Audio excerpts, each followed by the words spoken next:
17 16 ପଦ।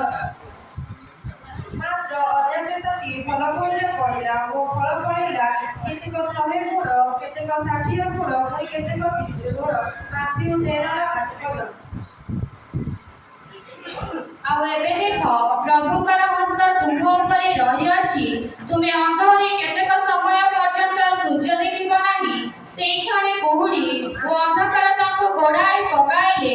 ତେଣୁ ତାଙ୍କୁ ହାତ ଧରି ବାଟ କଢ଼ାଇବା ନିମନ୍ତେ ସେ ଏଣେ ତେଣେ ତରାଣ୍ଡିଲକୁ ଖୋଜିବାକୁ ଲାଗିଲା। ପ୍ରେରିତ 13 11 ପଦ। ଦ୍ୱିତୀୟଟି ଏହି, ତୁମ୍ଭେ ଆମର ପ୍ରତିବେଶୀକି ଆତ୍ମତୁଲ୍ୟ ପ୍ରେମ କର।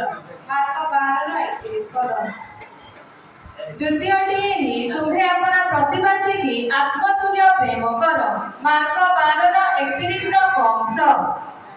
ଦ୍ୱିତୀୟଟି ଏହି, ତୁମ୍ଭେ ଆପଣ ପ୍ରତିବାସୀକି ଆତ୍ମତୁଲ୍ୟ ପ୍ରେମ କର।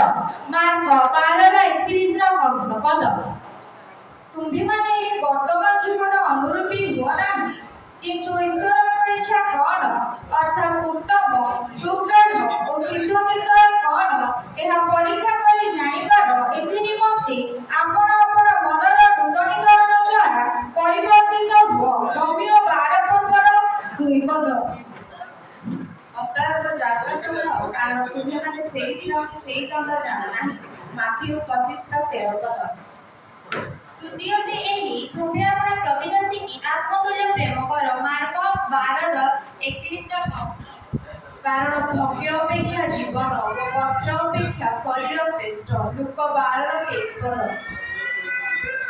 ଦ୍ୱିତୀୟଟି ଏହି, ତୁମ୍ଭେ ଆପଣ ପ୍ରତିବାସୀକି ଆତ୍ମତୁଲ୍ୟ ପ୍ରେମ କର। ମାର୍କ 12 31 ଅଂଶ। ଦ୍ୱିତୀୟଟି ଏହି, ତୁମ୍ଭେ ଆପଣ ପ୍ରତିବାସୀକି ଆତ୍ମତୁଲ୍ୟ ପ୍ରେମ କର। ମାର୍କ 12 31 ଅଂଶ।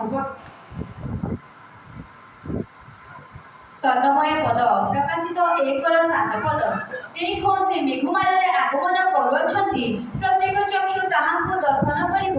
ଯେଉଁମାନେ ତାହାଙ୍କୁ ବିଧିଥିଲେ ସେମାନେ ମଧ୍ୟ ଦର୍ଶନ କରିବେ। ଆଉ ପୃଥିବୀର ସମସ୍ତ ଗୋଷ୍ଠୀ ତାହାଙ୍କ ଆଗମନର ସକାଶେ ବିଳାପ କରିବେ। ହଁ, ଆମେନ୍।